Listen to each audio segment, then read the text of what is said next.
Welcome everybody to the first episode of the Big Three, where I look at the three biggest and most interesting news stories for the NFL of that week, and then look at them through the lens of both football and fantasy football, and merge the two worlds together. This will be different for me, but I want to experiment a little bit, so I hope you like it, because if you do, I might keep doing more of this. I mean, with that out of the way, I think we should probably start. So, Jaylen Waddle is a Bronco now. The Dolphins and the Broncos have worked out a trade to send Waddle over to Denver, and in exchange the Dolphins will be getting the Broncos' first round pick, third round pick, and a fourth round pick swap between the two teams, which I think is adorable. And you can decipher my reaction by looking at these two images here. So over here we got, what is that, like traffic, we got cars, and on the other side over here we have like money, like a bag of money. It's, oh, I get it. Highway robbery. Obviously there's a lot to go over in this trade, so let me focus on the player first, and then I'll focus on the impact it has on both said teams. Personally, I think Jaylen Waddle falls right into that tier of receiver that's good, but not great. By no means is he a bad player. In fact, this last season was much better than some of his previous couple years, definitely taking advantage of the fact that Tyreek Hill got hurt earlier in the year.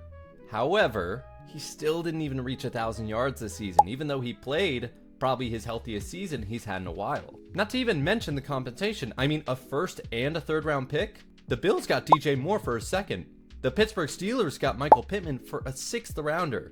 You give me time and unlimited resources, I can give you a fully comprehensive argument that DJ Moore and Michael Pittman are just as good, if not better receivers than Jaylen Waddle. As to how we got this offer, I'm sure it had something to do with Sean Payton.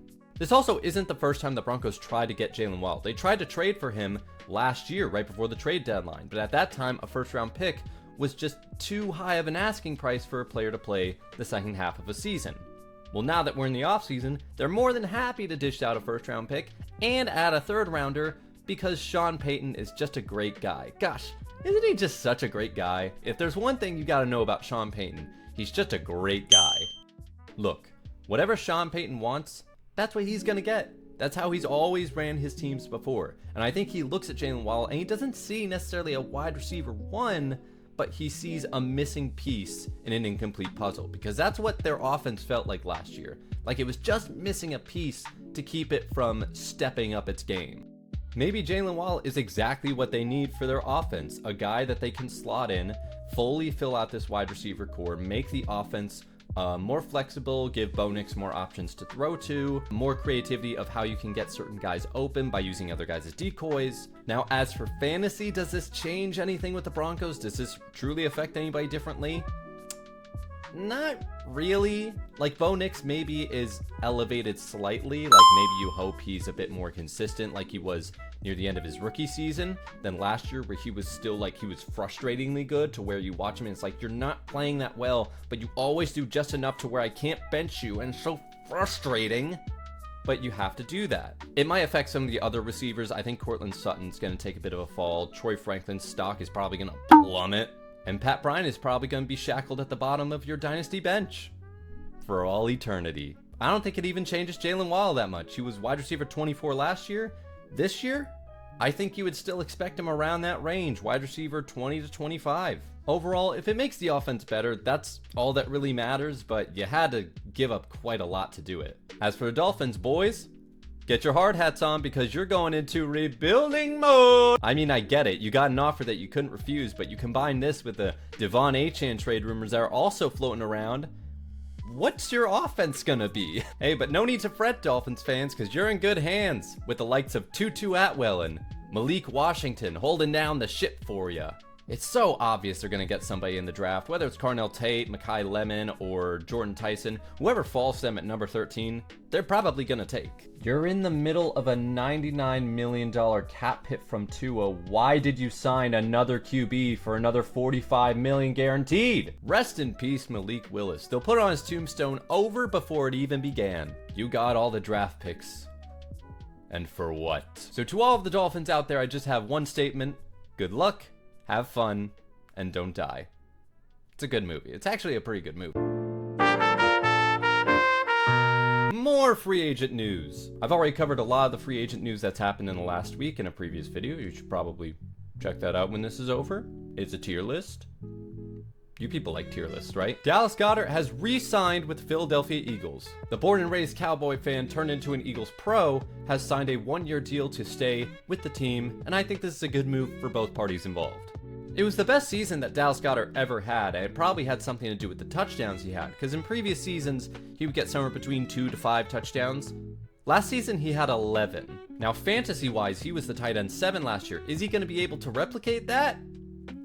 Hard to say. It was such an outlier last year that I couldn't imagine him doing it again. Especially since they have a new offensive coordinator, which is something that they change every year. I don't necessarily expect him to be at quite that position again. Expect the touchdowns to go down, maybe by little, maybe by a lot, because that's the difference between him being a starting tight end and a tight end you'd probably have on your bench or be stuck on the waiver wire. We also got Justin Fields, who was traded from the Jets to the Chiefs. A little bit of QB competition to put the fear of God in Patrick Mahomes. In all honesty, the Chiefs needed a backup, and that's why they traded for Justin Fields, because he's a backup now.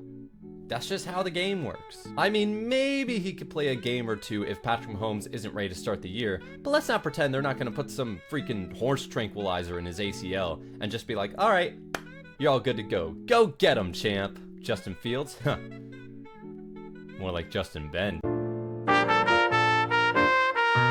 The Titans got a rebrand, or a refresh, or a reboot, or whatever R word you want to use. Please be respectful.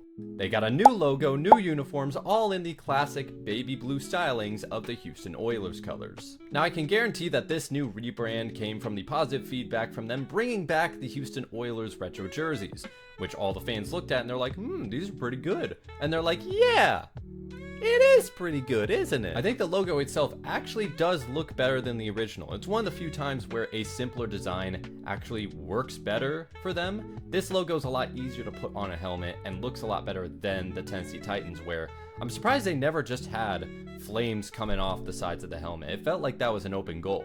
It's simple, it's vibrant, it's clean. I like how on the uniforms, on both the shoulder pads and on the helmet, they have not just normal stripes, but it's supposed to represent like a 6-string guitar. It's such a great little detail that only obsessive nerds like me will actually care over, but it's little things like that. I like little design features like that that are actually nice and are aesthetically pleasing to the rest of the uniform.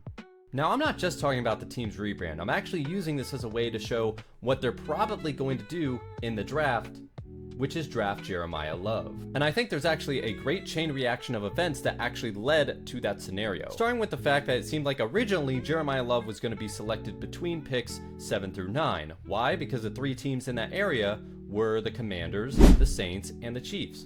All teams that needed running back help, that all had very weak running games, and needed it to try to upgrade their offense. Both the Chiefs and the Saints took themselves out of the running by signing both Kenneth Walker and Travis Etienne. Yes, you heard me right. Etienne, not ETN. Let me just go on a little off tangent here. I'll come back to Jeremiah Love. So your last name is Etienne. Let's not even get into the fact that we already have an Etienne in the NFL that looks like this, and this looks nothing like this. They've been calling your last name completely wrong for 5 years? And you've never corrected them? Like my name, Kyle Fridland. Imagine if I came into the NFL and they started calling me Kyle Fartland. Do you think I'm just gonna let that slide? Do you think I'm just gonna forget about that for 5 years and then suddenly mention like, oh yeah, by the way, my name is not Fartland? That's an insane thing. Anyways, he signs with the Saints. This takes the Chiefs and the Saints out of the running entirely. Why did they do this? I don't know, maybe they got cold feet after seeing him run a 4.36 40 time at the combine. Whatever the case may be, it seems like Jeremiah Love's draft stock has gone up, and the idea of him being taken anywhere outside the top 5 feels like an impossibility at this point. It's perfect for the Titans. It's a game changer as a running back. Like, Tony Pollard's always been good, but there is a difference between being good and a game changer. Plus, you have to get into the mind of an NFL owner. This is exactly what an owner would do, try to make a big flashy move in the draft to try to go with the big flashy new rebrand that you made. It makes perfect sense to me, and I'm sure the Titans would love that pick. Well, if you're still here after all my insane ramblings, thank you so much for watching. Like I said, I want to try to experiment with new things. I have no idea how much people will like this video. If you did make it to the end, please let me know. Tell me what you liked or didn't like about the video. Maybe what I should improve on in the comments. I want to try to see if this is something that I can do more of. If you liked the video but you don't really want to leave a comment, just show that you liked it. Physically like the video. Maybe if you want to check out more videos like this or want to see me do more, please subscribe to the channel. Thank you for watching. I don't know how to end this video.